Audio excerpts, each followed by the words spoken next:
gracias, Cristian, y a todos ustedes por la presencia, por la atención.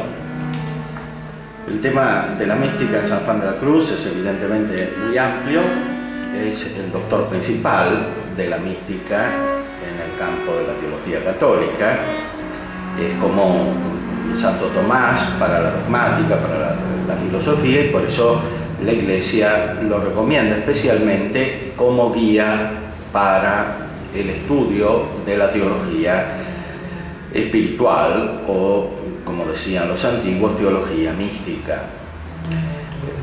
La obra de San Juan de la Cruz se inserta en una gran tradición que comienza por los padres de la Iglesia y que continúa a través de los autores medievales, que a su vez comentan los padres de la Iglesia, muy especialmente la obra de Dionisio el Areopagita, que es un autor desconocido entre el V y el VI século y el VI siglo, que influyó profundamente en toda la espiritualidad oriental y occidental, tal vez más especialmente en la occidental, después de su conocimiento en la época de Carlomagno, cuando fue traducido al latín, sucesivamente en varias traducciones, porque era difícil de comprender para la mentalidad latina.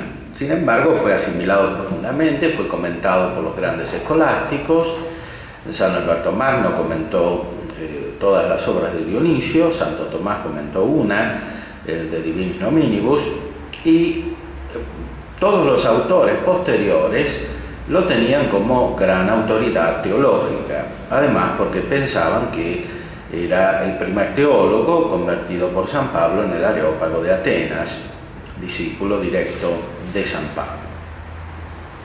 San Juan de la Cruz se asienta sobre esta tradición, habla de los místicos teólogos, se refiere a las 4 obras de Dionisio el Areopagita en sus 4 obras principales, que son la subida del Monte Carmelo, la noche oscura, el cántico espiritual y la llama de amor viva.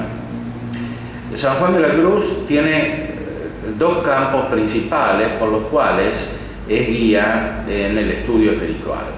El primer campo es el de la evolución psíquica, la evolución anímica. Es un gran maestro en la comprensión de las etapas sucesivas de la transformación que es necesaria para llegar a la perfección espiritual. El segundo gran campo de atención de las obras de San Juan de la Cruz corresponde a la perfección espiritual y a su descripción. Es un gran autor con una capacidad descriptiva muy notable, es decir, sabe manifestar aspectos que por definición son oscuros. Místico quiere decir secreto o escondido, aquello que es desconocido a la razón natural e incluso a la razón elevada por la fe, pero según su funcionamiento ordinario. Por eso él es el gran doctor, no solo de la evolución mística, sino también de la perfección mística. Y, por ejemplo, autores posteriores como grandes santas carmelitas se han inspirado, por supuesto, directamente en San Juan de la Cruz, como Santa Teresa del Niño Jesús y la Beata Isabel de la Trinidad, que son directamente deutoras de las obras de San Juan de la Cruz. Pero él ha influido de una manera mucho más universal en todos los autores espirituales. Pensemos, por ejemplo, en Garrigou-Lagrange o en el padre Arintero. Garrigou-Lagrange se caracteriza sobre todo por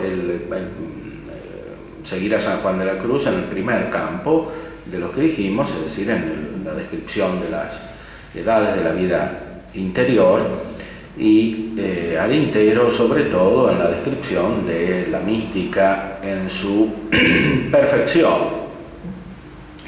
San Juan de la Cruz toma la inspiración de Dionisio en cuanto a las tres vías de la vida espiritual: la vía purgativa, la vía iluminativa, la vía unitiva.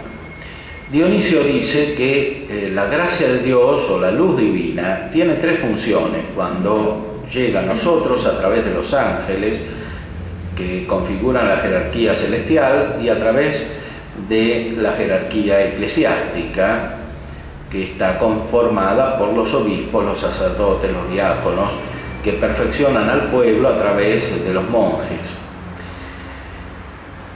Esa luz divina purifica, ilumina y une.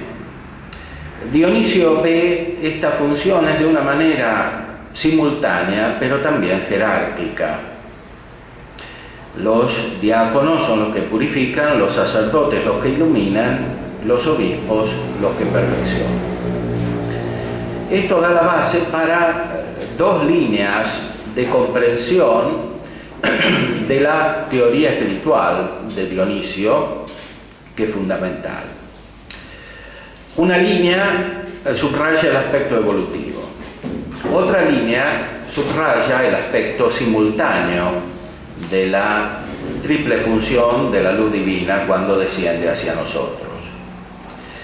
En la primera línea podemos situar, por ejemplo, al cartujo Hugo de Balma, que escribió en el siglo XIII un tratado acerca de la vida espiritual, acerca de las tres vías, que se llamaba en España, en las traducciones del Renacimiento, Sol de Contemplativos. En época sucesiva encontramos justamente al mismo San Juan de la Cruz, que explica la evolución espiritual según estas tres etapas: primero la purgativa, después la iluminativa, después la unitiva. La obra de San Juan de la Cruz es preparada por otros autores, por ejemplo,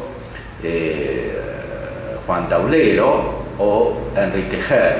Taulero era dominico, Herb era franciscano.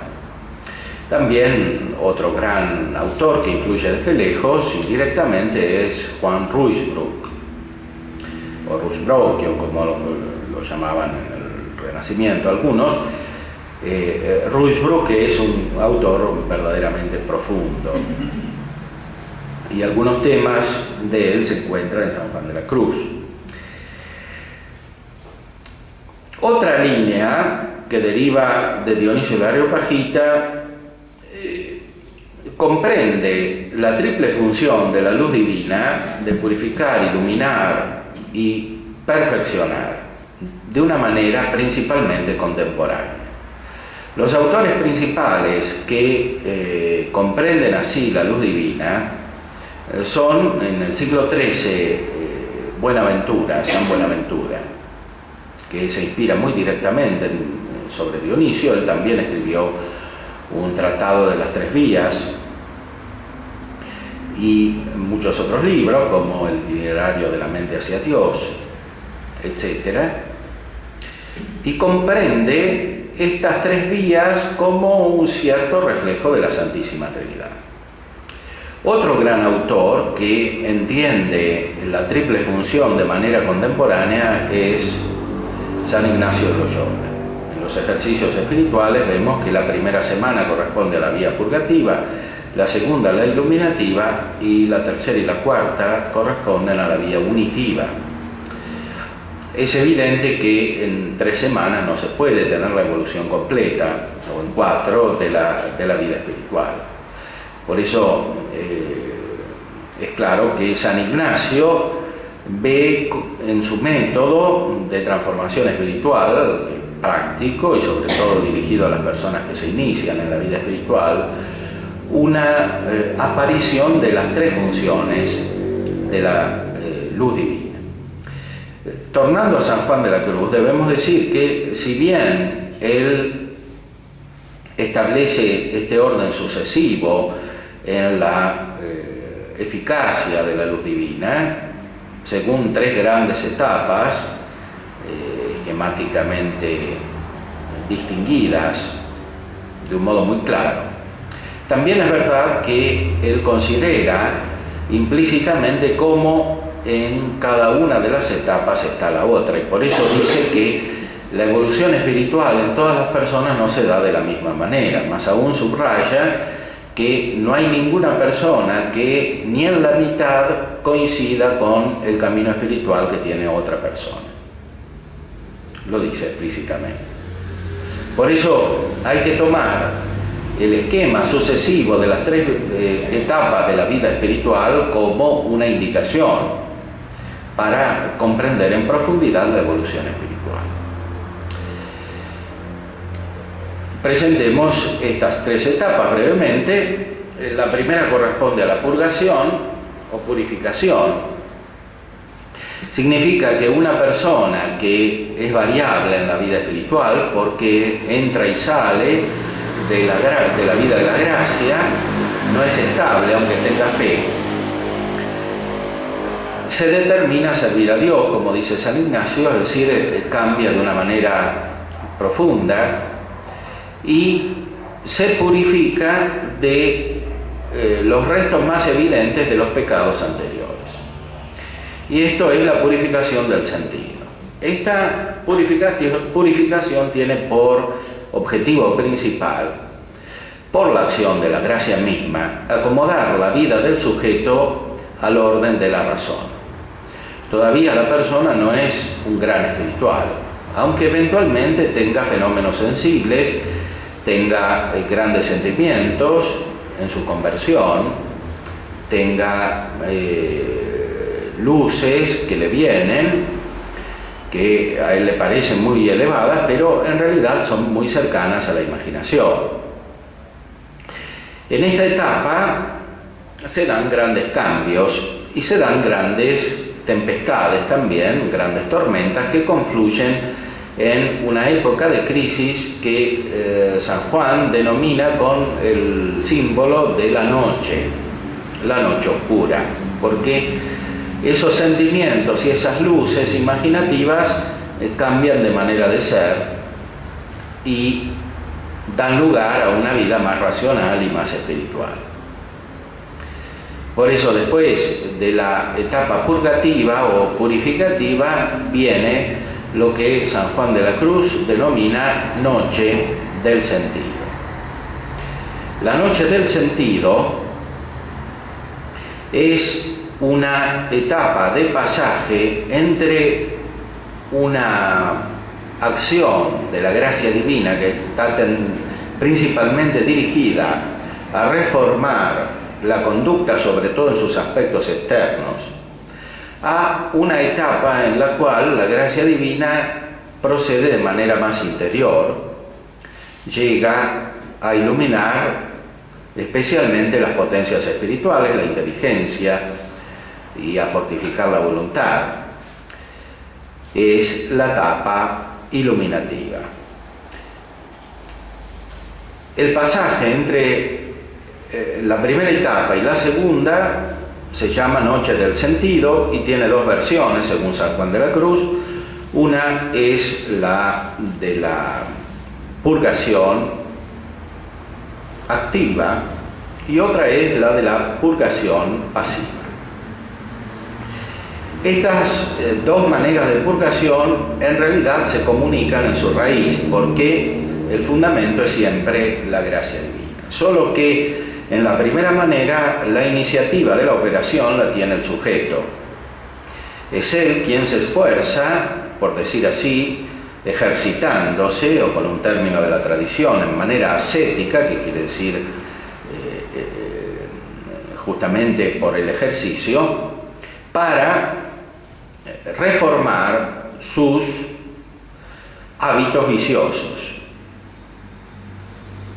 Si bien son importantes también los actos, reformar los actos desordenados, subraya San Juan de la Cruz que lo principal es lograr la extirpación de los hábitos viciosos. Los hábitos son un intermedio entre la potencia y el acto, como explica Santo Tomás. Son disposiciones cuasi naturales que se han formado en la persona. Si bien un principiante en la vida espiritual, es decir, aquel que está en la vía purgativa, está en gracia de Dios, porque si no está en gracia de Dios todavía no es principiante, está antes que toda esta evolución espiritual.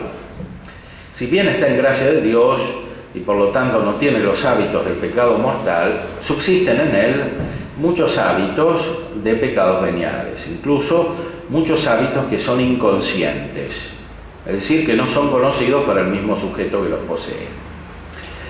Y por eso hay tanta desorientación y sorpresa en la purificación necesaria para extirpar estos hábitos que corresponde a la noche del sentido.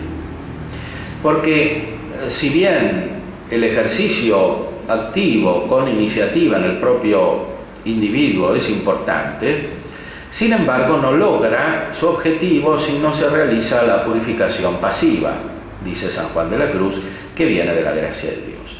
Y esto muy especialmente porque no somos conscientes de nuestros propios defectos y pecados, sobre todo de los hábitos de pecados. Es decir, tenemos muchos más defectos y vicios de lo que parecen, y están muy arraigados. Por eso es necesario que venga la luz divina con una acción más profunda de la gracia. Ahora bien, como enseña Santo Tomás, el crecimiento en la gracia no es continuo. No se da de una manera evolutiva como si fuese una copia de la evolución biológica natural.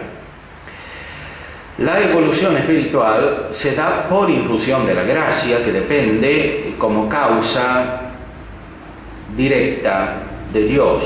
Nadie produce la gracia, ninguna criatura produce la gracia, salvo instrumentalmente como los sacramentos, sino el mismo Dios, porque la gracia es la vida de Dios, es la participación de la vida trinitaria, es tener una personalidad divina y un ser divino, y realizar operaciones divinas a partir de una renovación en el mismo ser, de una elevación en el mismo ser. Por eso la gracia viene solamente de Dios y viene de una manera que profundiza la de la creación. La creación, como explica también Santo Tomás, es ex nihilo, de la nada. Cuando Dios produce la gracia, la crea, no la saca de ningún sujeto. Está bien que se supone la naturaleza, porque no existe gracia sin naturaleza, pero esto no significa que saca la gracia de la naturaleza, sino que crea el ser nuevo de la gracia y lo infunde en la naturaleza. Por eso la donación de la gracia es más parecida a la creación que a una transformación natural o a la generación de los vivientes.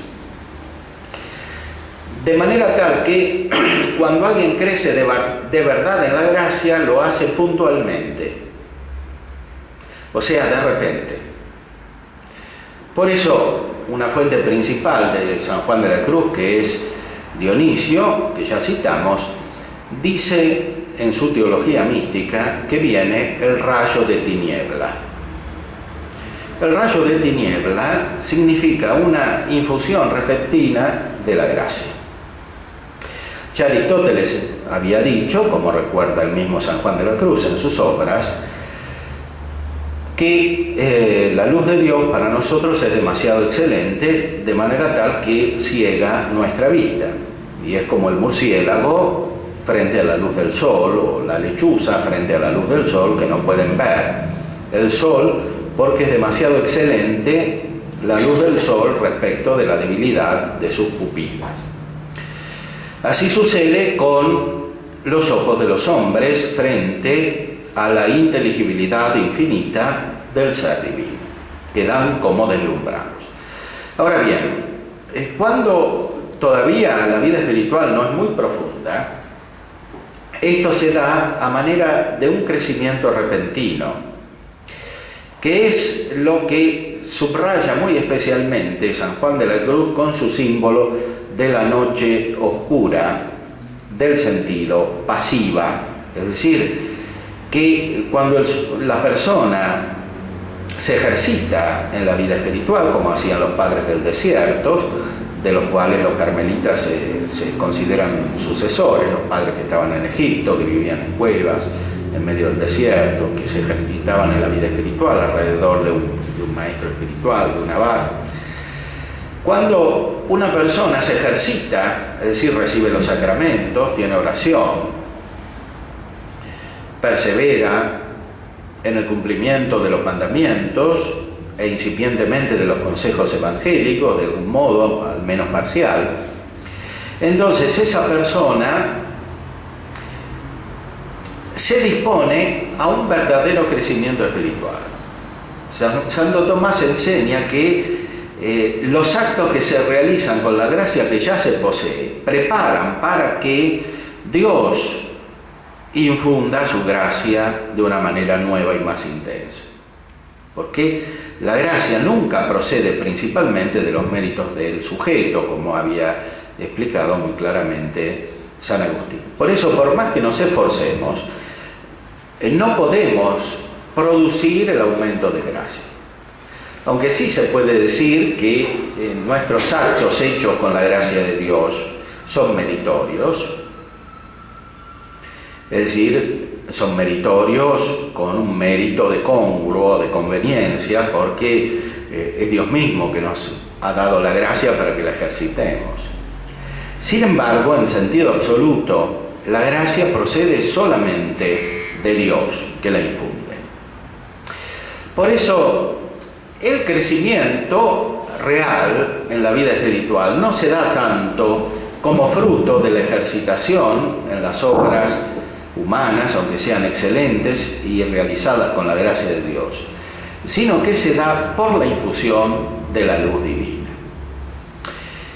Este crecimiento espiritual, que San Juan llama noche oscura del sentido, pasiva,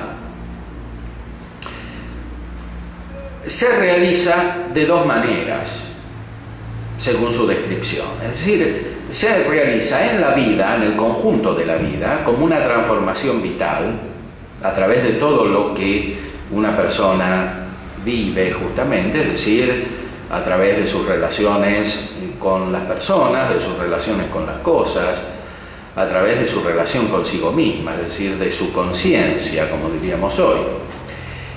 Y se da también de una manera más especial, que en realidad es principal respecto del resto de la personalidad y configura el resto de la personalidad, que es la de la oración. Porque así es una persona tal como es su oración.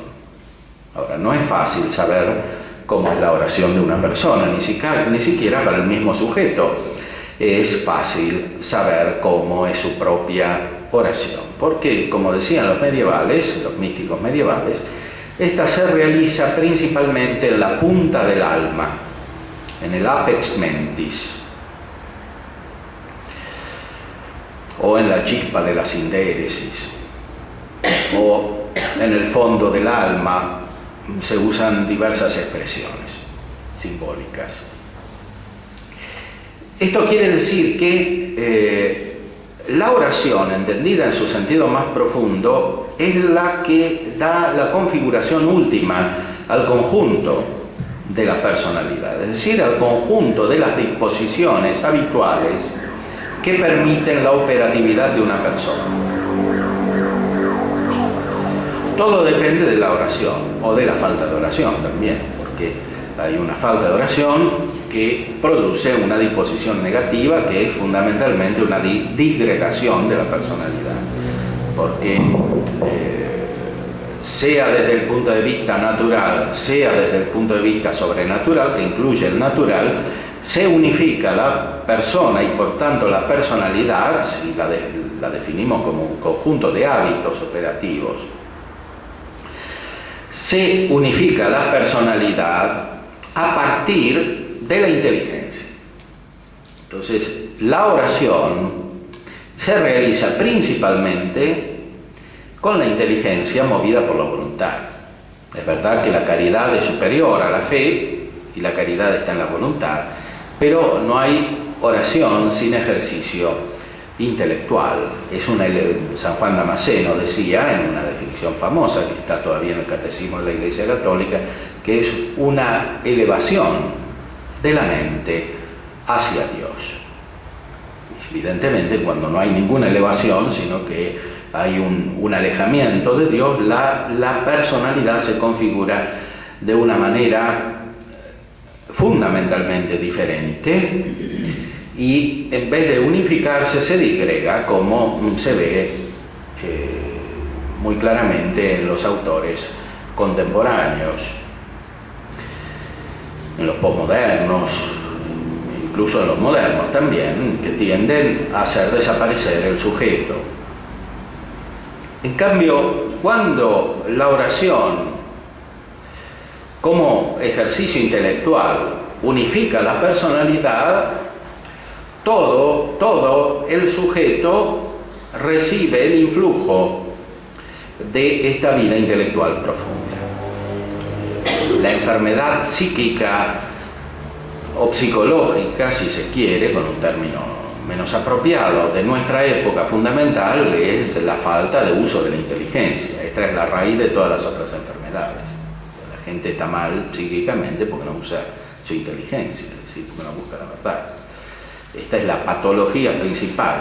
Ahora, el remedio principal es el ejercicio de la inteligencia en cuanto se dirige a la realidad fundamental, a la fuente de todo lo inteligible, que es la fuente de toda la realidad, es decir, a Dios mismo. Ahora, ¿cómo se realiza esta dirección, o usándole el término a San Buenaventura, este itinerario de la mente hacia Dios? Se realiza, dice San Juan de la Cruz, de dos maneras diferentes. En la primera etapa, cuando la persona es principiante, se realiza a través de actos complejos, justamente porque la gracia de Dios no ha llegado todavía de una manera tan profunda y no ha unificado la personalidad. Estos actos complejos, en cuanto están referidos a Dios, toman el nombre tradicional de meditación.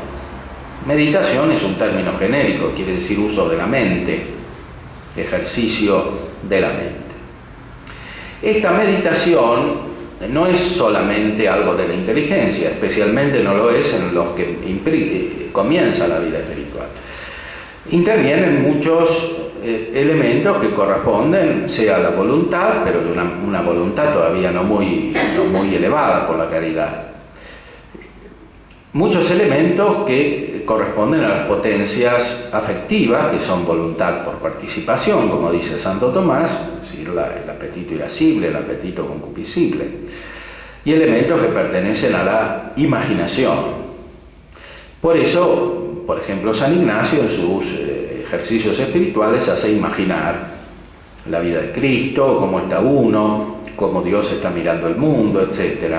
Tener afectos, sentimientos. Todo eso es meditación.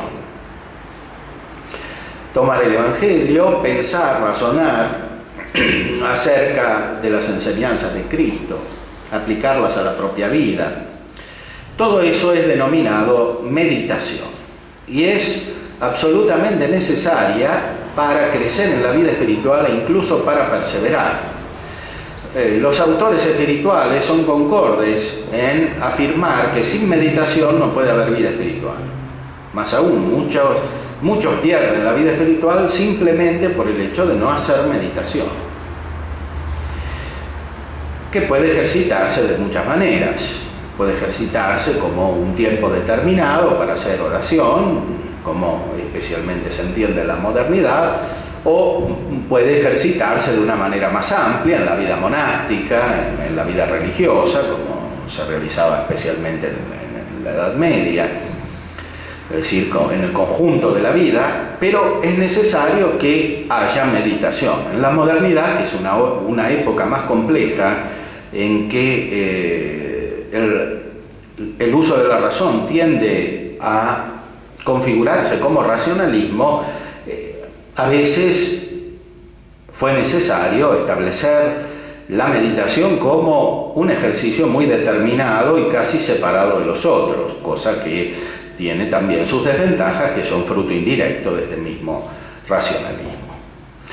Ahora bien, con la meditación no se puede llegar muy lejos. Esta es la observación de San Juan de la Cruz. No se puede llegar muy lejos porque Dios es simple.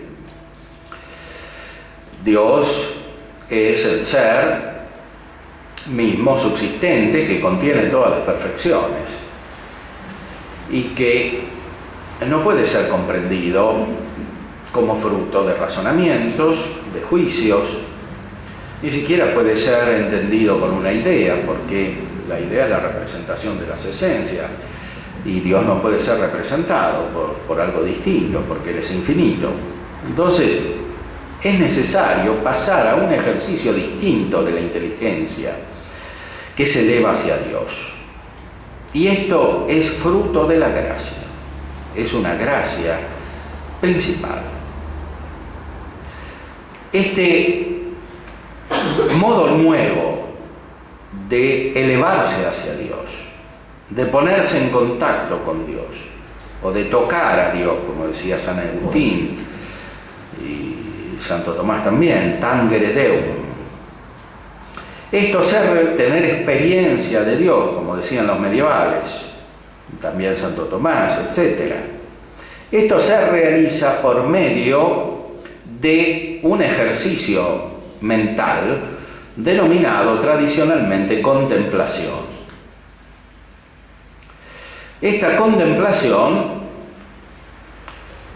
no se realiza de la misma manera que la contemplación metafísica de los griegos, que no conocían todavía, al menos explícitamente, la gracia de Dios. Aristóteles habla muy excelentemente de la contemplación como fin de la vida humana, pero no conocía la Santísima Trinidad, no conocía la encarnación del Verbo, no conocía las virtudes teologales, la fe, la esperanza, la caridad, sobre todo no conocía el primado de la caridad. Por eso, para Aristóteles, la contemplación es un ejercicio de gente inteligente, de gente libre, rica, que no tiene que trabajar, que no es esclava. Nuestro Señor Jesucristo ha ofrecido la contemplación a todos. Esto es el sentido del Evangelio. Y la contemplación no es solamente ejercicio de la inteligencia, es ejercicio de la inteligencia acompañado fundamentalmente por el afecto. Santo Tomás, en la segunda, en las cuestiones 179 en adelante, explica la función del afecto, que incluye lo que hoy llamamos voluntad y la afectividad, en la contemplación. Dice él que la contemplación comienza en el afecto y termina en el afecto, aunque su esencia la tiene en el acto de la inteligencia. San Juan de la Cruz se inserta en esta tradición, explica profundamente cómo se realiza la contemplación. Contemplación es conocimiento amoroso de Dios, porque consiste principalmente en el ejercicio de los dones espirituales, de los dones del Espíritu Santo más elevados, es decir, principalmente los de sabiduría, entendimiento y ciencia. El don de sabiduría es la manera más elevada por la cual podemos acceder a Dios. El don de sabiduría completa la fe. La fe nos une a Dios como objeto de nuestra inteligencia y el don de sabiduría eleva nuestra persona de manera subjetiva para que se configure en cierta manera las personas divinas y pueda realizar actos al modo divino. El don de sabiduría corresponde a la presencia del Hijo y del Espíritu Santo enviados por el Padre. Santo Tomás, en el comentario a las sentencias, explica que el don de sabiduría, por un lado, corresponde al Hijo en cuanto es sabiduría, por otro lado, corresponde al Espíritu Santo en cuanto es don. Y esto es así porque, como explica él mismo en la Suma, cuando habla de la Trinidad, el Verbo la palabra de Dios no es una palabra cualquiera, sino una palabra que inspira amor. Porque el verbo de Dios es el fruto de la inteligencia del Padre, del acto de inteligencia del Padre, y expresa el conocimiento que el Padre tiene de sí mismo y que Dios tiene, Dios entero, las tres personas, tiene de sí mismo. Ahora, ese conocimiento es inseparable del amor, por eso del Padre y del Hijo procede el Espíritu Santo. No solamente del Padre, sino también del Hijo, como enseña la teología latina y expresa el credo en el famoso Filioque. El Espíritu Santo procede del Hijo y el Hijo está unido con el Espíritu Santo. Y por eso cuando recibimos la misión de las divinas personas, es decir, la misión del Hijo y del Espíritu Santo, las recibimos juntas. Eso se realiza en el ser de la gracia, que es el ser nuevo, que nos eleva a la vida trinitaria, y se realiza también en operaciones nuevas. Las operaciones principales nuevas que podemos realizar con la gracia de Dios son los actos de las tres virtudes teologales, acompañados, completados, perfeccionados en cierta manera por los actos de nuestras potencias elevadas por los dones del Espíritu Santo, muy especialmente, como decimos, por el don de sabiduría del Espíritu Santo. De manera tal que la persona que se hace contemplativa por una infusión más profunda de la gracia de Dios recibe a la Santísima Trinidad de una manera nueva. Y esto específicamente quiere decir que recibe la visita del Hijo y la visita del Espíritu Santo juntos, en cuanto el Hijo procede del Padre y el Espíritu procede del Padre a través del Hijo, como dice Santo Tomás siguiendo a los padres griegos. Eso se reproduce, más aún se cumple en cierta manera en el alma humana, en el espíritu humano y también en los ángeles. Eso es el objeto principal de la donación de la gracia, la configuración mental a la Santísima Trinidad. Por supuesto, hasta que no cambiamos interiormente, es decir, hasta que no dejamos la manera complicada de pensar que cuando va muy bien se realiza como meditación, hasta que no cambiamos interiormente, no podemos acceder a una manera superior de ejercitar nuestra inteligencia, nuestra voluntad, que se refleja después en toda la personalidad, y que se denomina contemplación. La noche oscura del sentido designa el pasaje a un estado espiritual y personal total en el cual prevalece el ejercicio de la contemplación, aunque se da al principio de una manera muy imperfecta e incipiente. Y esto es lo que corresponde a la vía iluminativa.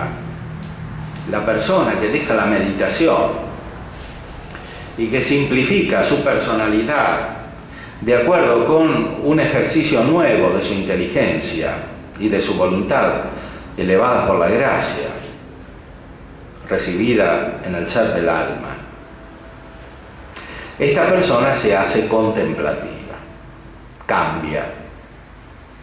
Y ese cambio es notable, no es algo imperceptible, es un cambio muy profundo, tan notable que a veces lo notan los otros también, no solo el mismo sujeto. Ahora, este cambio se da de maneras más o menos traumáticas. En algunas personas, dice San Juan de la Cruz, se realiza de una manera más tranquila, pero muchas veces se da de una manera más traumática. Y esto depende de la vida anterior de cada sujeto. Las personas que han tenido un desorden más profundo, que han caído en pecados más graves o que han tenido más oscuridades en su inteligencia o más deformaciones, realizan esta transformación de una manera más externa y de una manera, por decir así, más espectacular. Y acompañada por crisis más agudas, aparentemente. Es decir, por desequilibrios transitorios de la personalidad que son muy notables. Porque en este periodo de pasaje en que la configuración de la personalidad cambia para centrarse en un acto más profundo de la inteligencia, las otras potencias y los otros hábitos que se han desarrollado en la persona quedan como descolocados, porque no son todavía proporcionados a este ejercicio más profundo de la inteligencia. Más aún, a veces, en algunos casos no son para nada proporcionados y deben ser eliminados, porque muchas de las características que al principio aparecían como positivas en una persona, hasta como virtudes, después aparecen como vicios. Las mismas características, los mismos modos de operar, las mismas disposiciones.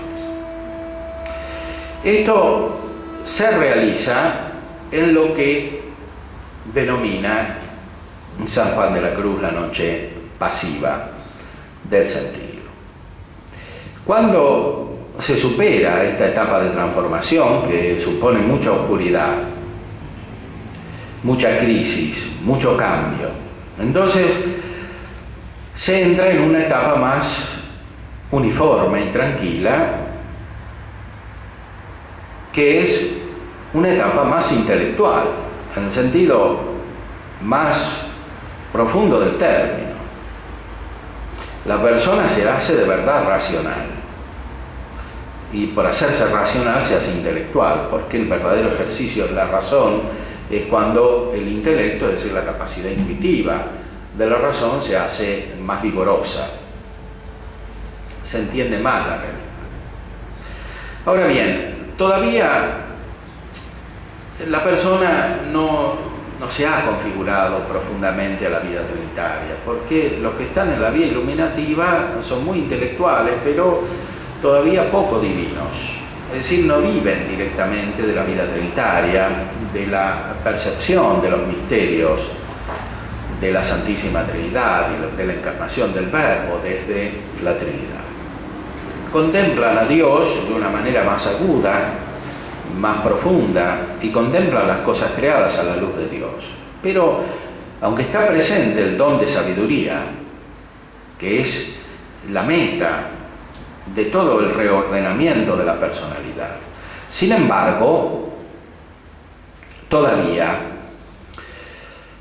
prevalecen actos realizados con la inteligencia y con la voluntad y con las otras potencias, muy al modo humano.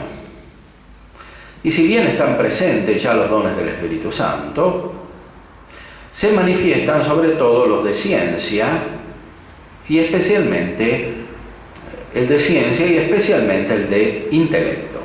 O sea, la inteligencia se hace más aguda, pero no es todavía divina. No ve todo a la luz de la Santísima Trinidad. No es contemplación trinitaria. Incluso el don de ciencia había aparecido ya, al principio en la etapa purgativa, sobre todo al final, en la crisis, en la noche oscura, porque ahí se ve la vanidad de las cosas del mundo, que todo es vanidad y que todo lo que se había vivido estaba mal, que hay que cambiar. Eso lo hace ver el don de ciencia, porque es para entender las criaturas, y las criaturas a la luz de Dios. Y entre las criaturas está nuestra propia vida, nuestras operaciones, etc. Nos hace entender qué es lo que importa y qué es lo que no importa.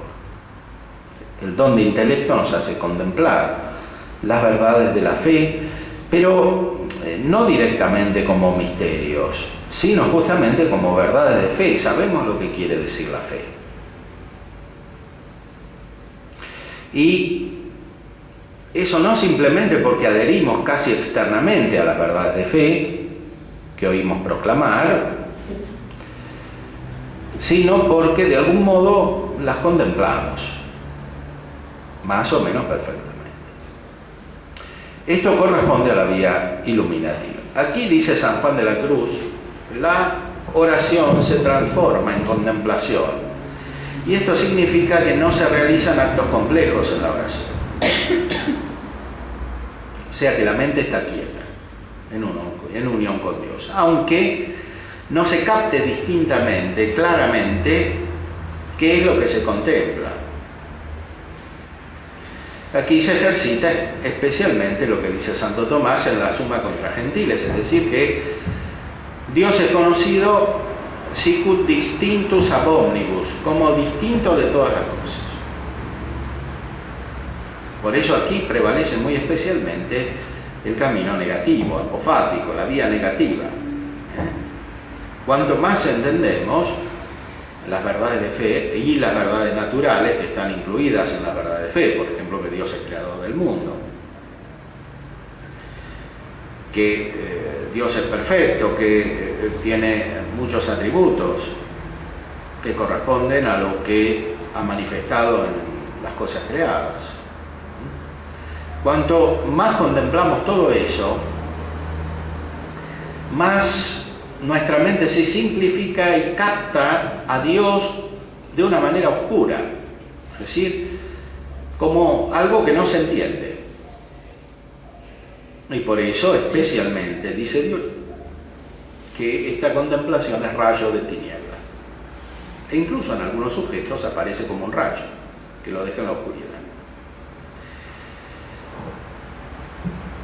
Es decir, es algo instantáneo, repentino, que no parece luminoso, sino que es una oscuridad en la cual se entró de repente. Ahora bien, esta persona, como entra en la oscuridad, pero en realidad recibiendo la luz divina, aunque no se dé cuenta del todo, usa su inteligencia de una manera más aguda, especialmente por el influjo de estos dones del Espíritu Santo, sobre todo el de entendimiento. Y además tiene una voluntad más fuerte, por eso persevera en las obras de la vida cristiana y sobre todo en la oración. Persevera, aunque esté en la oscuridad, unifica su personalidad de acuerdo con esta contemplación, deja de lado las cosas superfluas, se centra en las cosas principales. Su personalidad se armoniza. Cuando el sujeto todavía es principiante, aunque tenga la gracia, es disarmónico. La personalidad se unifica. Se produce una capacidad de entendimiento más profundo con las personas, porque el don de entendimiento, justamente agudizando la inteligencia, hace captar la realidad de las personas. Al principio no se entiende bien a las personas, es decir, no se las capta como personas, porque se accede a ellas solo a través de lo sensitivo y de lo afectivo. Pero esto no es lograr todavía el verdadero conocimiento de las personas. Por eso, solamente con la gracia se realiza una verdadera vida comunitaria. Una verdadera vida comunitaria quiere decir una vida de amistad. Santo Tomás dice que la gracia es amistad con Dios y es amistad entre las personas que tienen la gracia y entre las personas que potencialmente pueden tener la gracia. Fruto de la gracia y de la caridad es la paz. La paz viene siempre con la caridad. Y por eso los que tienen la gracia tienen paz recíproca. Y los que no tienen la gracia no tienen paz. O sea, viven en discordia. No solo en discordia, sino en estado de enemistad, que es opuesto a la paz, aunque reciban después un ordenamiento extrínseco como el que propone Kant con su imperativo categórico debe regular toda la vida social para que nadie se pelee, entonces eliminar todo lo que es fuente de conflicto, y para eso hay que eliminar toda teoría, porque todas las teorías son diferentes, entonces terminan en que todos se pelean. Para eliminar los conflictos sociales prácticamente hay que anular la personalidad. Ese es el remedio de Kant y de Freud y de otros que siguen a Kant, con el desarrollo de la razón, con la sublimación, etc. Todo es anular la personalidad en función de un racionalismo unificador. El camino de la gracia es opuesto, o sea, es hacer aflorar la personalidad. Ahora, la personalidad, aunque aflore, todavía tiene muchos defectos y tiene muchos vicios. Por eso hay conflictos en la misma vida cristiana, ¿no? Aunque hay que distinguir, los conflictos actuales no son solamente los conflictos de los principiantes, que todavía no son armónicos, son conflictos reales. Santo Tomás dice que con los que no tienen la caridad no puede haber paz. Sin la gracia con los que no tienen la gracia santificante no puede haber paz. Puede haber concordia, una concordia externa eventualmente, pero no puede haber paz. Es un problema muy grave, porque no tiene otra solución que la gracia. Y esto vale sea para los individuos, sea para la vida social. Sea para dos esposos que se pelean, porque uno tiene la gracia y el otro no tiene la gracia, o ninguno de los dos la tiene, sea para el conjunto de la vida social. Bueno. Cuando, en cambio, la persona crece en la gracia divina, entra en la contemplación, entra en una capacidad de armonía profunda, no solo consigo mismo, sino con los demás. Entra en una simplificación interior y en una capacidad de percepción del estado real de las otras personas. Se conoce más adecuadamente las personas como son y por lo tanto como personas, cuando antes se les conocía solo de manera superficial, y por tanto es posible una relación personal. Porque la relación entre las personas se basa siempre sobre el ejercicio de la inteligencia. No hay verdadera comunicación entre las personas si no se usa la inteligencia. Cuando se reduce todo el ámbito afectivo, se crea la base segura para los conflictos. Porque en la naturaleza humana, ordenadamente, la voluntad está al servicio de la inteligencia, aunque parcialmente cuando nos referimos a Dios hay un acto de la voluntad que es superior al de la inteligencia, porque todavía no conocemos a Dios. Santo Tomás dice que el amor de Dios es mejor que su conocimiento. Melior est amor Dei quam cognitio. Pero esto es algo provisorio, porque todavía no conocemos a Dios. Entonces tenemos que amar, conocer a Dios. Y amar, conocer a Dios es más importante que lo que ya conocemos, porque no conocemos casi nada. Entonces, amar, ir al cielo o a la beatitud es más importante que lo que ahora conocemos de Dios. Y eso se hace con la caridad. Y esto se hace con la caridad repercutiendo también en la relación interpersonal. No es algo que se refiere solamente a Dios, sino a la situación en la cual nos encontramos respecto de los demás. Ahora bien, cuando estamos muchos años en la vida iluminativa, la personalidad se asienta, se crece en la vida espiritual. Todavía, sin embargo, estamos muy lejos de Dios. Y los actos de nuestra inteligencia no son para nada proporcionados a la realidad divina, que es infinita. Incluso dice San Juan de la Cruz que también en la vía iluminativa quedan muchos defectos todavía escondidos. Tanto es así que las personas que no son fieles a su contemplación se deforman más profundamente que los principiantes y traen mucho daño a la Iglesia, porque son personas más profundas. Todos los problemas que vemos en la Iglesia son fruto de la falta de fidelidad a la contemplación de muchos sujetos que tienen responsabilidad, de muchas maneras: responsabilidad intelectual, pastoral, etc., carismática. Esta falta de fidelidad desordena al sujeto en su relación con Dios y también en su relación con los demás. Muchas teologías que han tenido influjo muy negativo han surgido de esta manera. Y muchas filosofías también. Es la base estructural, porque de otra manera una filosofía errónea no puede influir. Porque es una colección de afirmaciones incoherentes. La coherencia se la da el modo como se desestructura la personalidad en una persona que en cierta manera es carismática respecto de los demás, porque tiene características más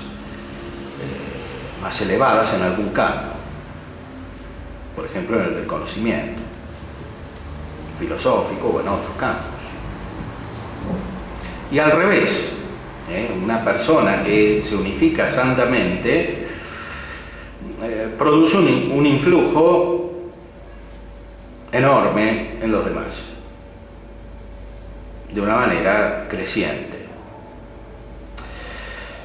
Ahora bien, incluso cuando esto se da adecuadamente, todavía quedan muchas imperfecciones, muchos vicios escondidos, que son profundos. Dionisio Areopagita dice que la purificación de Dios llega también a los ángeles. Y los ángeles son buenos y tienen la gracia. ¿Por qué se purifica la mente de los ángeles? Porque son ignorantes respecto del ser divino que es infinito, que supera infinitamente la mente de los ángeles.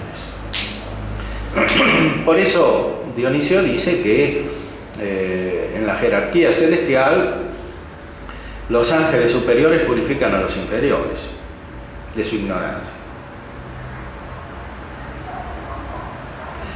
Y algo semejante se da en los hombres, porque San Juan de la Cruz explica, siguiendo a Dionisio, que la misma luz que purifica a los ángeles en el cielo es la que purifica a los hombres en la tierra o en el purgatorio, porque los que no se purificaron en la tierra se deberán purificar en el purgatorio, porque la participación de la vida trinitaria perfecta, o sea, la entrada en la vida trinitaria, la entrada en la misma Trinidad, no se puede realizar con imperfecciones, con pecados, con hábitos viciosos, aunque sean escondidos y el mismo sujeto no tenga conciencia. Hay que ser absolutamente perfecto para entrar en la presencia de Dios.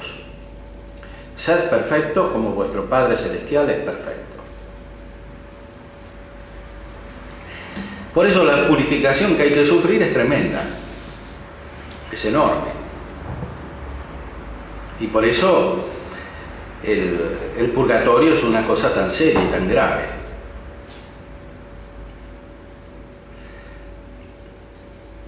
Es mucho mejor sufrir en esta vida que en el purgatorio, porque además en esta vida se merece y se aumenta el grado de gracia, y en el purgatorio no.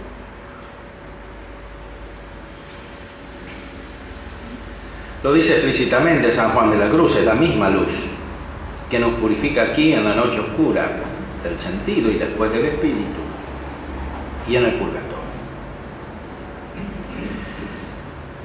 Esta persona que está en la vida iluminativa entonces necesita hacerse divina, prepararse para la contemplación de Dios, casi para entrar en el cielo, y esto es lo que hace la noche oscura del espíritu.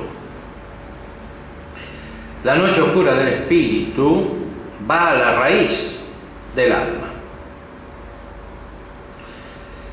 purifica el fondo del ser, toca el ser, y por eso no la puede producir adecuadamente sino el mismo Dios. Aunque hay también aquí un aspecto activo, como dice San Juan de la Cruz, y está descrito en la subida del Monte Carmelo, y consiste en quitar el apego por las ideas desordenadas,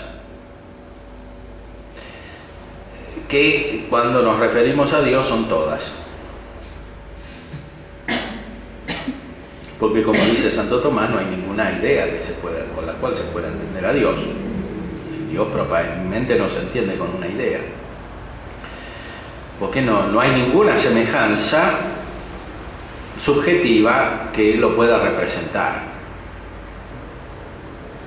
Dios es único y es infinito. Entonces, es necesario quitarse todas las ideas. Y esto es muy difícil. En primer lugar, es difícil porque tenemos pocas ideas. Y muchas de las que llamamos ideas no son ideas, porque son elaboraciones falsas de nuestra imaginación. Y cuando tenemos algunas ideas, las cuidamos muy bien, porque son las pocas que tenemos. Y no nos queremos desprender. Y este es el problema de la Biblia nativa. En cambio, para llegar a Dios hay que desprenderse de todas las ideas, porque ninguna idea sirve para llegar a Dios. Y esto supone una transformación radical de la actividad de la mente humana, que está producida principalmente no tanto porque uno trata de desprenderse de todas las ideas, incluso de todas las iluminaciones sobrenaturales que puede tener, porque esta es una persona que crece en la gracia, que tiene influjo sobre los demás, que actúa, que tiene oración profunda, entonces tiene muchas luces, muchos sentimientos espirituales, y de todo eso hay que desprenderse para llegar a Dios, porque Dios no es como todo eso.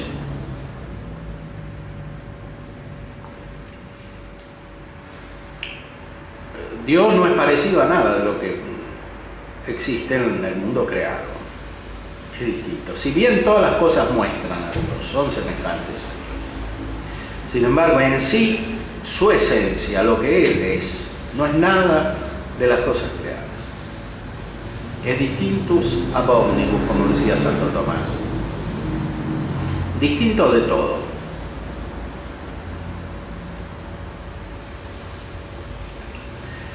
Si llegamos de verdad a Dios, eso se tiene que repercutir en nuestra configuración espiritual y personal, en todo el conjunto de la personalidad.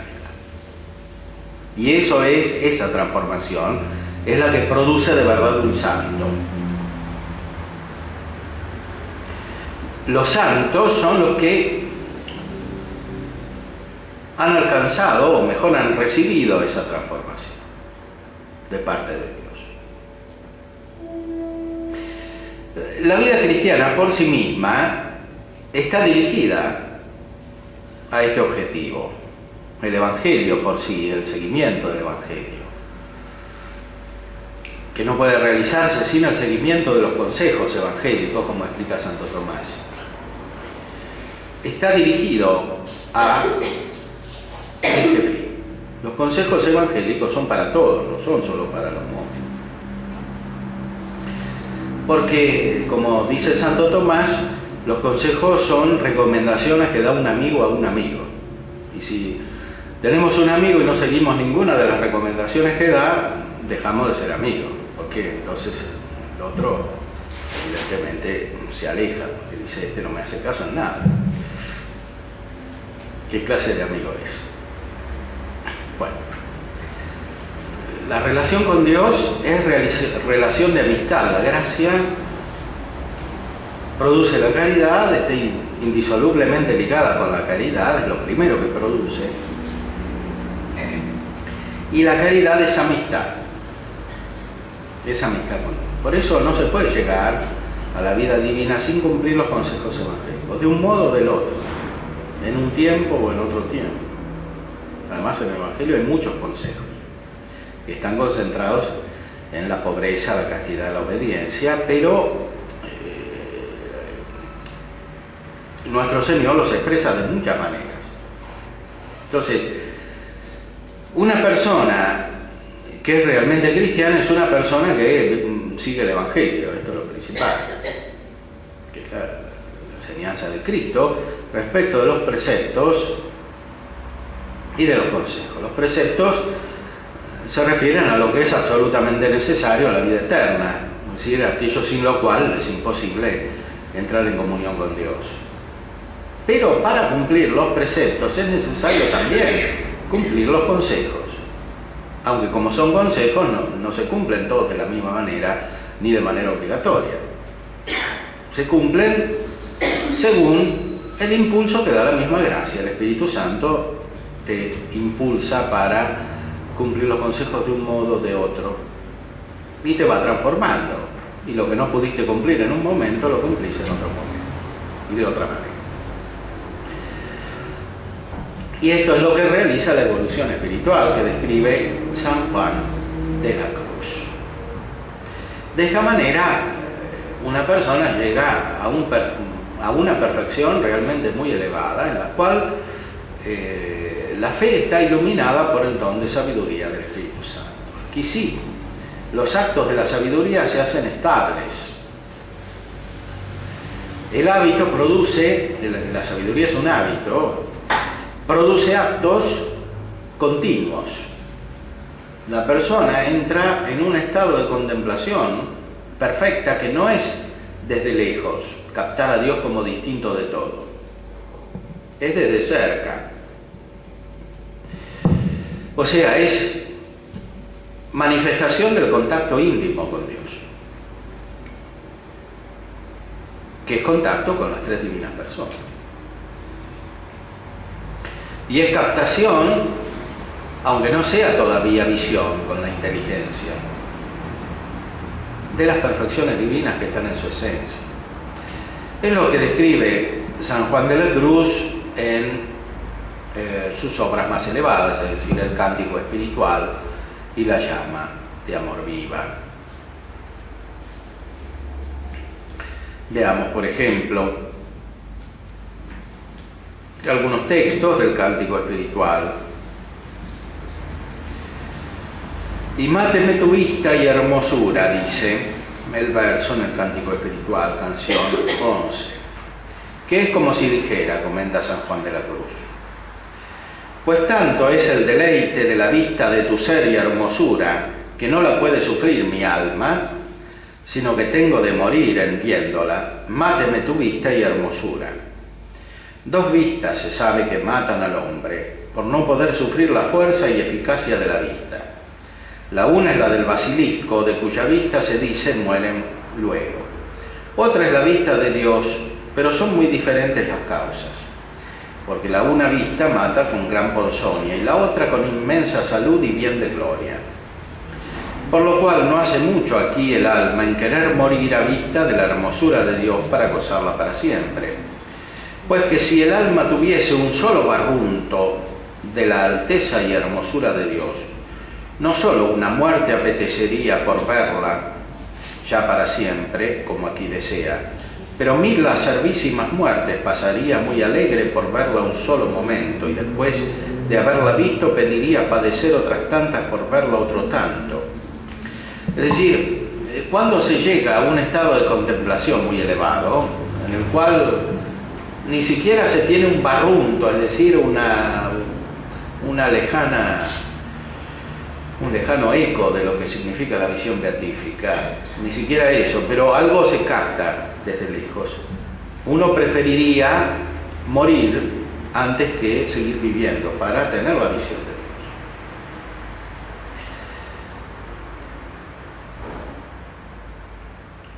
Por eso, solamente en el estado de contemplación perfecta se capta el sentido de la vida. Porque en la vida es necesario morir, en cierta manera, como dice San Pablo, nos unimos a la muerte de Cristo. Otros mueren sin unirse a la muerte de Cristo.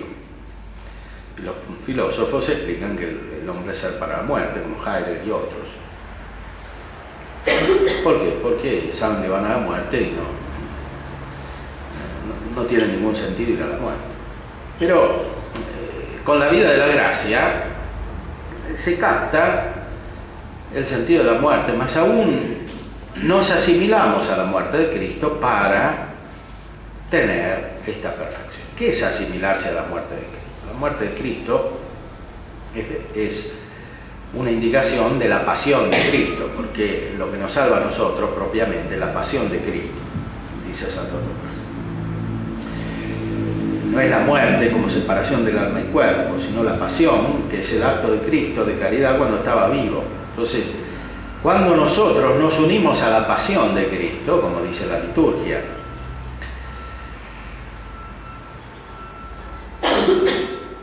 nos preparamos a dejar este mundo para entrar en la vida de Dios. Y dejar este mundo quiere decir principalmente dejar nuestra personalidad con todos sus desórdenes. Eso es dejar el mundo, porque para nosotros el mundo somos principalmente nosotros mismos. Y todo lo demás lo vemos en función nuestra. Entonces, y ahí está toda la deformación. Es decir, que estamos mal nosotros y nos conectamos mal con todo lo demás.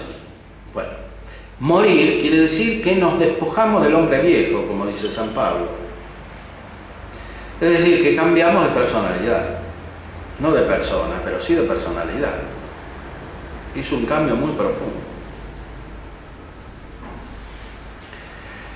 Para prepararnos a una vida nueva, que es la vida de Dios, que es totalmente distinta de esta.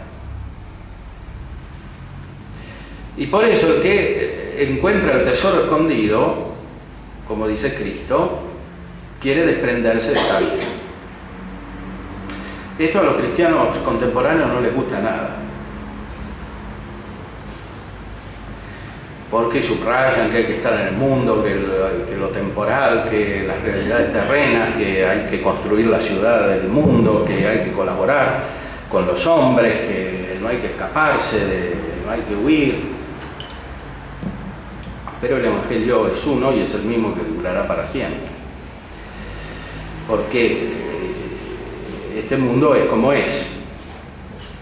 Y como dice San Pablo, pasa la figura de este mundo. Por eso el verdadero cristiano es el contemplativo que sabe cómo son las cosas. Él sabe cómo es el mundo. Pero sobre todo, cuando se transforma y se hace perfecto espiritualmente, comienza a vislumbrar quién es Dios. Y que todo lo demás es despreciable. Santo Tomás lo usa muchas veces esta palabra. Es desprecio del mundo. Desprecio no quiere decir que el mundo como criatura de Dios es malo. Quiere decir que es despreciable comparado con Dios. Y que el que se aferra a este mundo es también despreciable, como el mundo.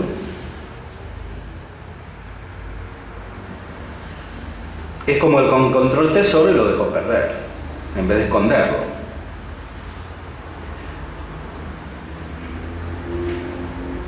En la llama de amor viva, San Juan de la Cruz explica muy desde lejos cómo se cumple esta contemplación.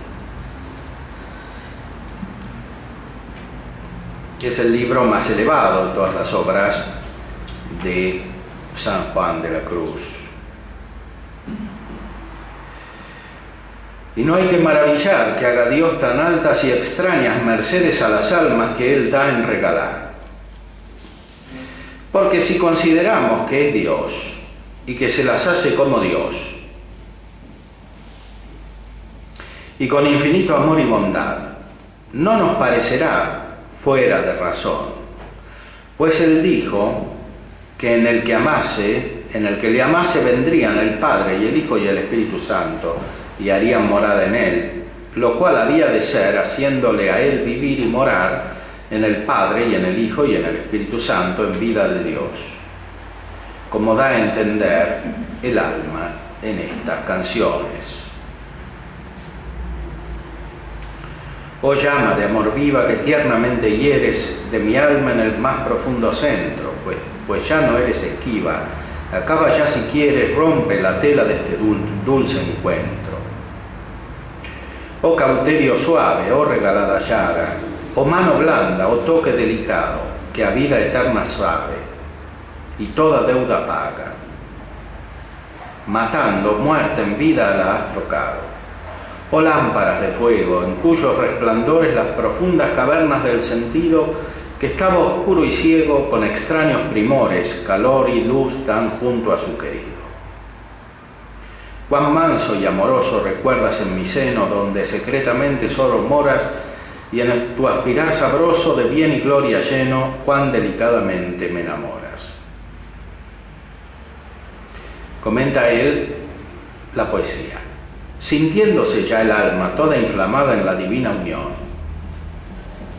y ya su paladar todo bañado en gloria y amor, y que hasta lo íntimo de su sustancia está revertiendo, no menos que ríos de gloria, abundando en deleites, sintiendo correr de su vientre los ríos de agua viva que dijo el Hijo de Dios, que saldrían en semejantes almas.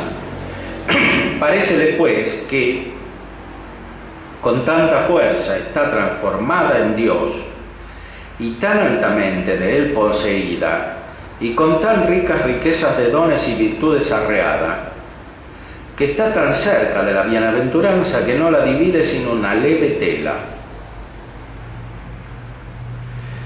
Y como ve que aquella llama delicada de amor en que ella arde, cada vez que la está embistiendo, la está como glorificando con suave y fuerte gloria.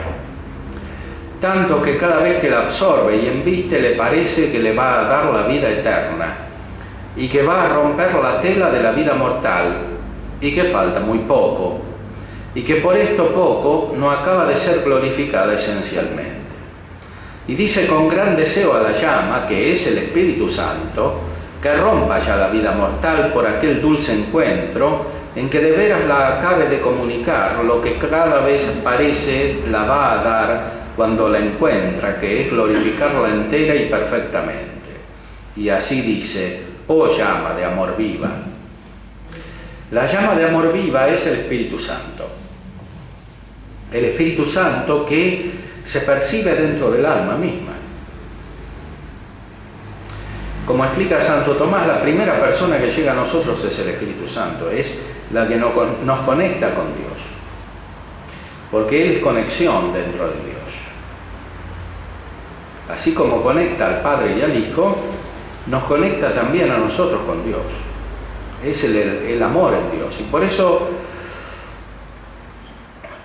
cuando la vida se hace verdaderamente espiritual, es vida en el Espíritu Santo. La persona está movida por el Espíritu Santo según estas disposiciones que son los dones. Pero no solo según los dones, sino según también las virtudes y según las operaciones naturales. Todo está unificado por la acción del Espíritu Santo, que es una acción amorosa. Y la acción del Espíritu Santo nos hace reconocer la figura del Hijo y nos hace percibir como desde lejos al Padre, que toca con su mano suave o blanda, porque todavía no se lo conoce al Padre, porque experimentamos las personas que son enviadas. Y el Padre no es enviado el Hijo y el Espíritu Santo. Cuando tenemos la experiencia del Espíritu Santo, tenemos la experiencia de Cristo y no lo conocemos hasta que no tenemos el Espíritu Santo. Porque el Espíritu Santo, como dice San Pablo, es el Espíritu de Cristo. Lo dice muchas veces. Es el Espíritu de Cristo. Y por eso es una herejía tan grave decir que el Espíritu Santo no procede del Hijo. Santo Tomás la combatió mucho esta herejía. Ahora no le dan importancia. Dicen que pensamos lo mismo, pero no pensamos nada lo mismo. Porque es muy importante. Si no captamos que el Espíritu Santo procede del Hijo, no encontramos nunca al Hijo. Porque el Espíritu Santo es el Espíritu del Hijo.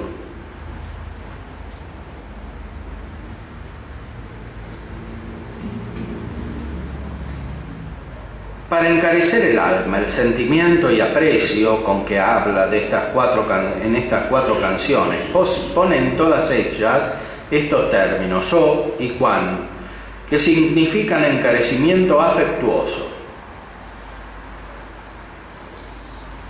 los cuales cada vez que se dicen dan a entender del interior más de lo que se dice por la lengua.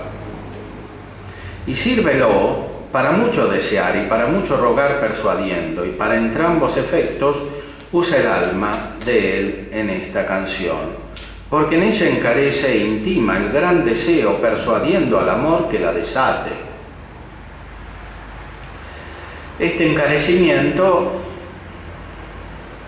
quiere decir esta inmersión en la caridad que es afectiva y afectuosa.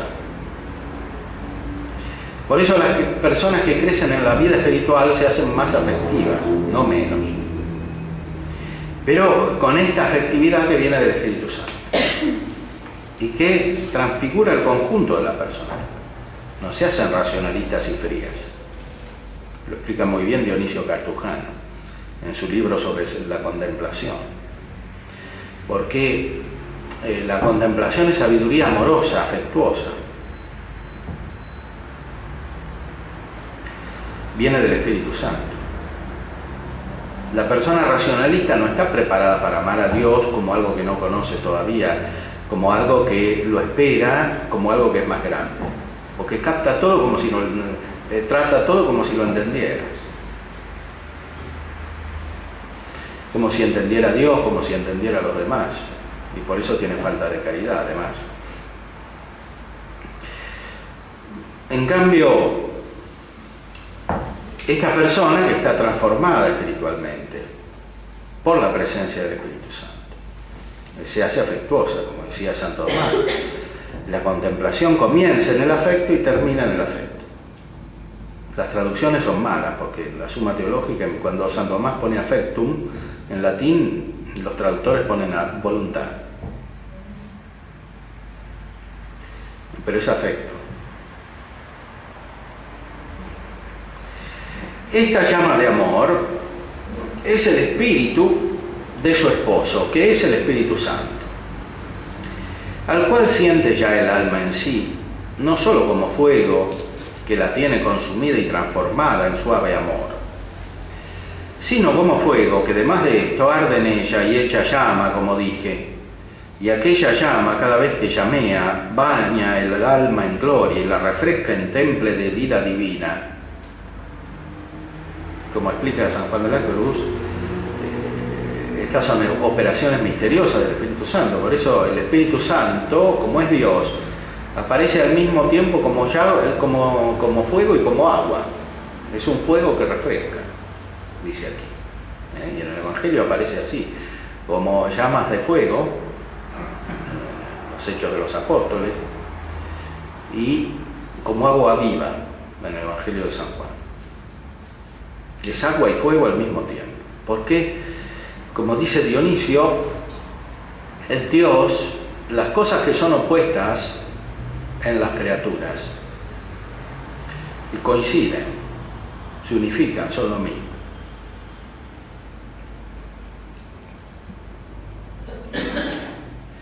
Y esta es la operación del Espíritu Santo en el alma transformada en amor, que los actos que hace interiores es llamear, que son inflamaciones de amor en que, unida a la voluntad del alma, ama subidísimamente, echa un amor con aquella llama. Y así estos actos de amor del alma son preciosísimos y merece más en uno y vale más que cuanto más había hecho en toda su vida sin esta transformación. Y esto es un gran consuelo, porque no importa tanto lo que hicimos antes, sino lo que vamos a hacer, que es lo opuesto de la mentalidad racionalista que termina en una obsesión por el pasado, como en el psicoanálisis de Freud. Todo es ver qué pasó cuando estaba en tal situación, cuando tenía 4 años. En cambio aquí la vida está proyectada hacia el futuro. Pero no un futuro ideal e imaginario, sino un futuro real, que es la vida divina. Vale más lo que alguien hace con la perfección espiritual que todo lo que hizo en toda su vida. Y este es el sentido del primado de la vida contemplativa sobre la vida activa. Sirve más a la Iglesia, dice San Juan de la Cruz, un acto de perfecta contemplación que todas las obras externas que se pueden hacer, aunque sean para ayudar al prójimo.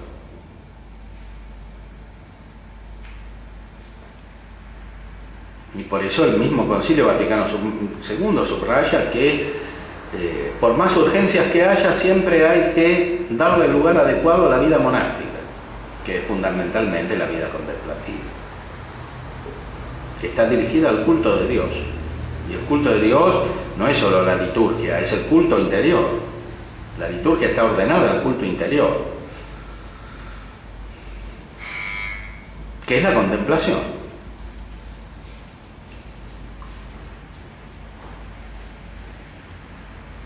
Y lo mismo vale para todos.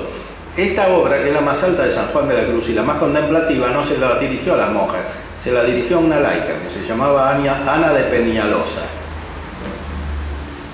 que se la había pedido, que evidentemente era capaz de entender esto.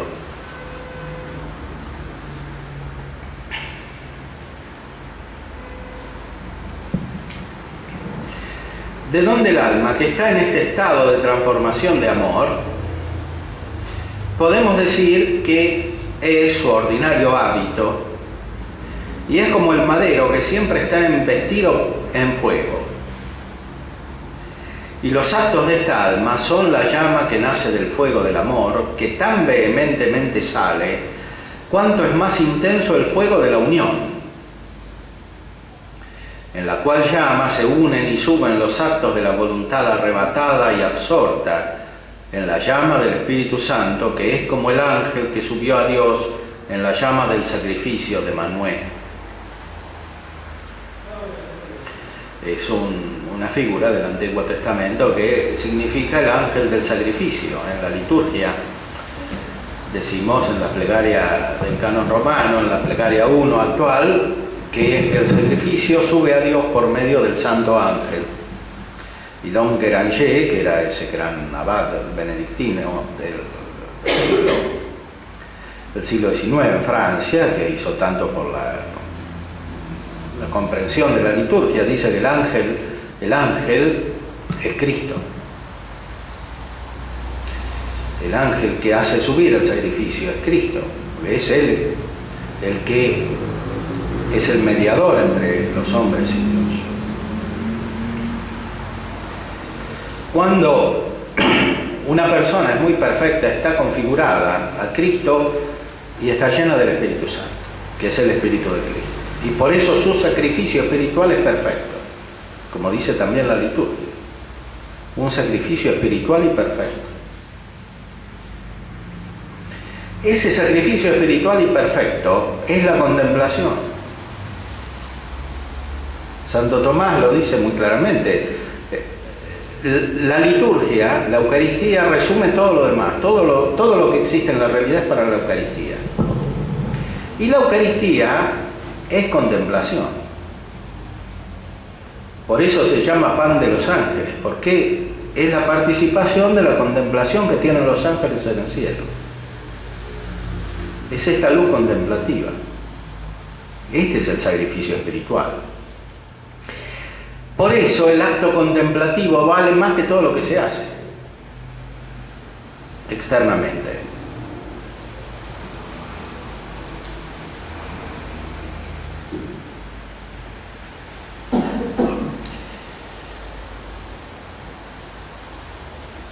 Y así, en este estado, no puede el alma hacer actos, que el Espíritu Santo los hace todos y la mueve a ellos. Y por eso todos los actos de ella son divinos, pues es hecha y movida por Dios. ¿De dónde el alma le parece que cada vez que llamea esta llama, haciéndola amar con sabor y temple divino, está dando vida eterna, pues la levanta a operación de Dios en Dios?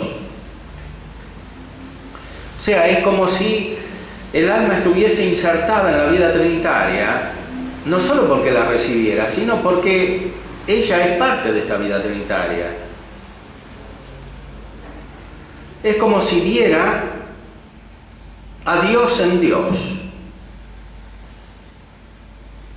como si estuviera unida a la procesión del Verbo por parte del Padre y a la procesión del Espíritu Santo por parte del Padre y del Hijo.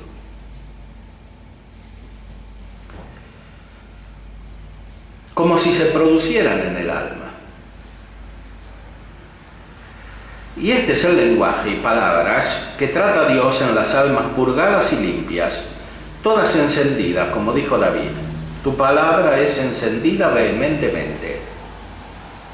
Y el profeta, por ventura mis palabras no son como fuego, las cuales palabras, como él mismo dice por San Juan, son espíritu y vida, las cuales sienten las almas que tienen oídos para oírlas, que como digo, son las almas limpias y enamoradas,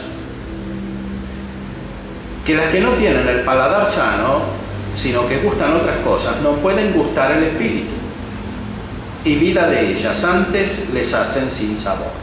O sea, son cosas que se sienten, dice. Esto lo sienten las almas, que tienen oídos para oír, porque además oyen. Son los sentidos espirituales que dicen los místicos. Es la experiencia de Dios. Como dice San Tomás cuando habla de la Trinidad, en el comentario a la sentencia, cognitio ista est quasi experimentalis. Este conocimiento es como experimental, porque es por contacto. Y por eso se expresa con estas maneras simbólicas, porque los conceptos que tenemos no alcanzan. Y los símbolos tampoco alcanzan. Pero como en los símbolos entran más realidades y más conexiones, nos hacen de algún modo entrar en el Espíritu de Dios, que llamea, es decir, que se mueve, como la llama de fuego. Y es el símbolo de la experiencia de esta percepción espiritual.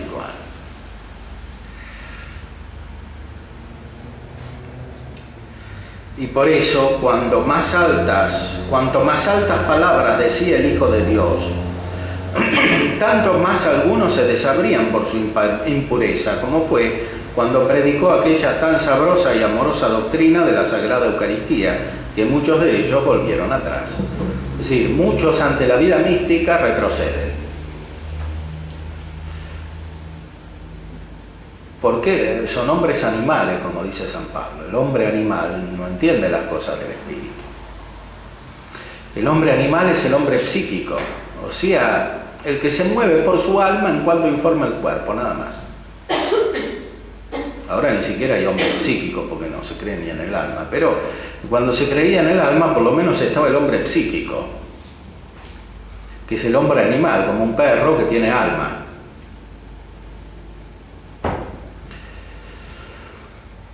El hombre psíquico.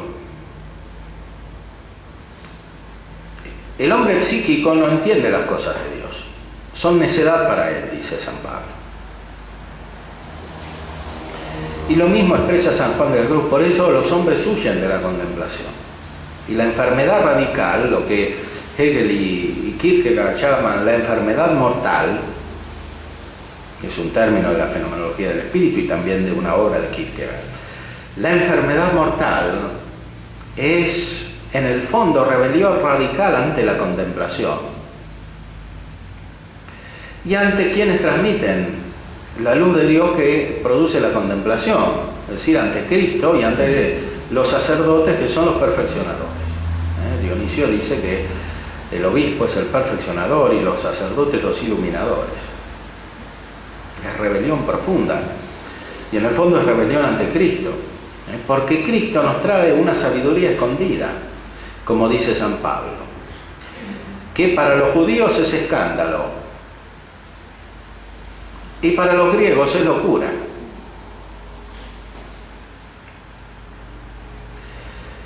Y para los cristianos de hoy es muchas veces lo mismo, porque los cristianos de hoy viven como si fueran judíos, como si todo se redujera al moralismo de la ley, y aún eso mal entendido, porque los judíos del Antiguo Testamento por lo menos cumplían la ley externamente, y ahora no se cumple ni eso. Por eso, con ese tipo de vida es imposible captar lo que significa la gracia de Dios y lo que significa la transformación espiritual. Es necesario salir de esta configuración psíquica para entrar en la configuración espiritual. Es decir, para que la personalidad se configure y se unifique por la presencia del Espíritu Santo, que así como formó el cuerpo de Cristo en la Virgen María, forma nuestra personalidad a imagen de Cristo y en unión con Cristo, como miembros de Cristo. El Espíritu Santo nos cristifica, nos hace semejantes a Él y nos mueve para obrar como Él. Por eso el Espíritu Santo movía, dicen los evangelios, especialmente el de San Lucas, movía, impulsaba a Cristo en todo lo que hacía, incluso a ir al desierto a luchar contra el diablo. Le inspiró la pasión, dice Santo Tomás, al corazón de Cristo. Y así también el Espíritu Santo nos mueve a nosotros cuando estamos configurados con Cristo. Y nos mueve a experimentar la pasión de Cristo que nos lleva a la misma resurrección de Cristo. Y con esto terminamos.